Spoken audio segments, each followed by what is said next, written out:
खूप दिवसापासून डीमार्टला जायचं होतं, पण जाणं काही होतच नव्हतं. मग म्हणलं आज जाऊ द्या, डायरेक्ट आज डीमार्टला जाऊया ऑफिसवरून आणि तिथे खूप मस्त असे किचन होते आणि मी म्हणलं नंतरनं घेऊया आणि परत मला काही लक्षातच राहिलं नाही आणि हे काय होतं तर मला समजलंच नाही. नंतरनं ह्याला ओपन करून बघितलं काय हे हे तर आरसा आणि ह्याची काय पॅकेजिंग एवढी भारी होती ना, मला वाटलं पर्स-बिर्स असेल.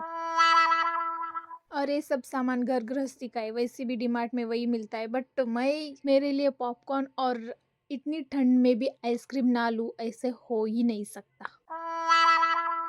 आणि ही डीमार्टची सॉफ्टी इतकी भारी लागते ना, मीच काय सगळेच कोणी डीमार्टला आलं ना तर सॉफ्टी आणि पॉपकॉर्न खाल्ल्याशिवाय जातच नाही. आणि आपला चंद्र किती भारी दिसतोय. मला ऑटोला पैसे घालवायचे नव्हते म्हणून मी जीजूंना कॉल केला आणि त्यांनाच बोलून घेतलं आणि घरी आल्यानंतर ना आधी पॉपकॉर्न खाल्ले. पण ह्याच्यात माझं गणित चुकलं. मी अजून एक आणायला पाहिजे होतं कारण आपल्या घरी तर लय मोठं मूल आहे. ते रुसून बसलं तिला दिलं नाही म्हणून. म्हणजे दिलं होतं तिलाच. ती गेली आतमध्ये म्हणून आम्ही खाऊन टाकले.